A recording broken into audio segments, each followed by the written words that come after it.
तो गुरुजी मैं एक और चीज़ जानना चाहता हूँ, जैसे हमारे ना सब्सक्राइबर है ऑल ओवर इंडिया के। हाँ जी। कोई दिल्ली से है, मतलब आउट ऑफ इंडिया से भी है। हाँ जी। तो मैं आपसे ये जानना चाहता हूँ कि हमारे जो सब्सक्राइबर है वो कभी ना कभी मुझसे ये पूछते रहते हैं कि आपके देवी देवताओं के पास हमने आना था, तो क्या श्रृंगार ऋषि जी के पास हिमाचल के बाहर से भी श्रद्धालु आ सकते हैं वहाँ पर पूछ डालने या उनसे आशीर्वाद लेने?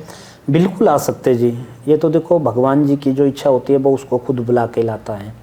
थोड़ा सा आपने जो क्वेश्चन किया था कि सब आ सकते हैं, ये तो अच्छी बात है, भगवान के पास आना चाहिए। ठीक है, अगर किसी को भगवान के पास आके लाभ मिल जाता है, समस्याओं का समाधान मिल जाता है, वो तो अच्छी बात है। तो आपने बात की थी कि भाई राइट वाली साइड श्रृंगार ऋषि जी आते हैं, वो प्रसंग हमारा पूरा नहीं हुआ था। जी जी जी। उसमें क्या हो गया था, फिर देवता श्रृंगार ऋषि जी महाराज बीच में राजपूछ वाला आ गया। तो जो देवता श्रृंगार ऋषि महाराज डिस्ट्रिक्ट कुल्लू में एक छोर से दूसरे छोर तक परिक्रमा करते हैं। तो डिस्ट्रिक्ट कुल्लू में उनको इतना बड़ा सम्मान दिया जाता।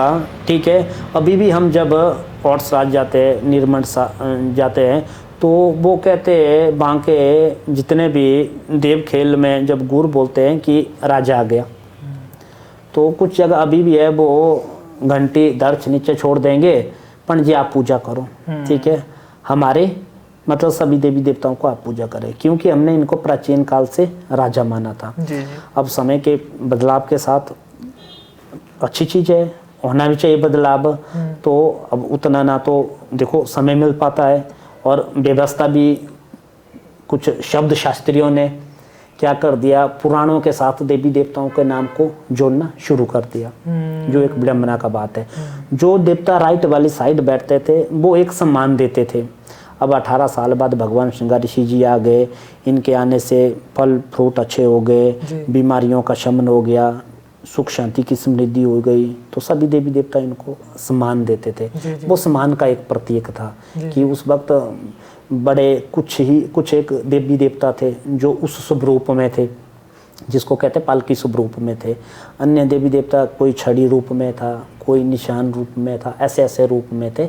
इसलिए वो ये तो एक सम्मान का प्रतीक है, जो बोलते थे कि भाई राइट वाली साइड बैठो। वो एक सम्मान और का बाकी तो देखो सभी देवी देवताओं की शक्ति है, अपने प्रांत में, अपने क्षेत्र में, अपने एरिया में, अपनी जगह में सभी देवी देवताओं की शक्ति है। हम भी जब सुबह शाम उपासना करते हैं, तो मैं खुद अपनी बात कहूँ, मैं भी 200 से 300 देवी देवताओं के नाम अपनी संध्या में लेता हूँ। जितने भी हमारे कुल्लू में, बंजार में आगे देवी देवता सभी का नाम लेते हैं, तो वो एक सम्मान का प्रतीक है। अभी तक की हिस्ट्री में जब से कलयुग शुरुआत हुई है कलयुग की, तब से कभी भी राइट से लेफ्ट में बैठे कभी, या हमेशा राइट में ही? जी देखिए जी, हमने तो जब से हमने देखा है, हमारे पूर्वजों ने बताया, अभी तक तो कोई नहीं बैठा। अच्छा, तो देवता जी का जो सम्मान पहले से चलता आया है वो सम्मान अभी तक बना है ना। चलिए, और ये बरकरार भी रहे, यही हमारी उम्मीद है।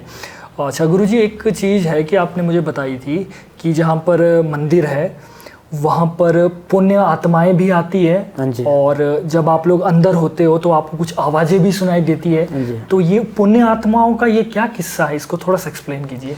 अब देखिए जी, इसमें ऐसा होता है जैसे कि किसी का भगवान के प्रति अनुराग है, प्रेम है, निर्मल हृदय है जी, तो भगवान के प्रति पूरा का पूरा समर्पण है। तो जब वो अपनी देह को छोड़ देते हैं, ठीक है, तो कुछ समय के लिए जो उनकी आत्मा का प्रकाश है वो भगवान जी के पास आता है, एक तरह से समझो उनके चरणों में मिलने आता है। फिर तो वो परलोक चले जाते हैं। तो उस स्थिति में वो तो बड़ा, ये समझो काफ़ी वर्षों में 1-2 बार ऐसा सुनने को मिलेगा कि भाई एकदम से वैसी आवाज़ आ गई। तो फिर दूसरे दिन पता चलेगा कि भाई किसी पुण्य आत्मा ने देह त्याग कर दिया। बड़ी खूबसूरत बात है कि इंसान जो आत्माएं हैं वो भी मिलने आती है या कुछ न्याय मांगने आती है ऋषि जी के पास ना। सच्चाई है ना। आपने कभी आपके समय आपने कुछ आवाज़ें सुनी ऐसी, कुछ आपका पर्सनल एक्सपीरियंस कुछ? हाँ जी, अब देखिए जी, अब हमारी फैमिली से देवते के पास सोया जाता है, ठीक है जी, सोया जाता है, हाँ मतलब पहरा दिया जाता है 2 आदमी को, ठीक है जी।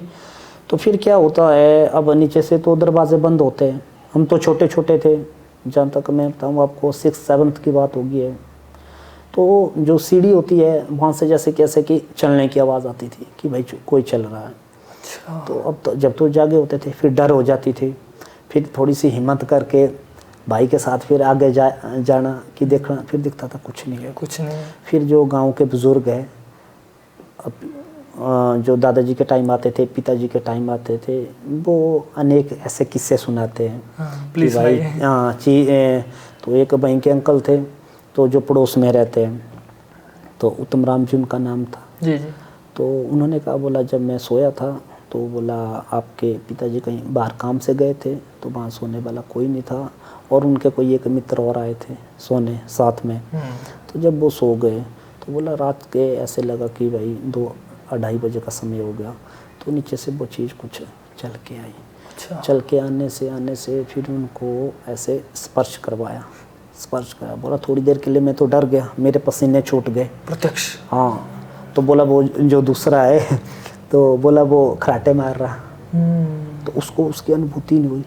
अनुभूति भी उसी को होगी जो देव कृपा बिल्कुल पात्र आदमी होगा। हमारे बीच में ऐसा नहीं है कि भाई वो आदमी नहीं है, अभी भी है। ऐसी अनेकों ऐसी कहानियाँ सुनी है।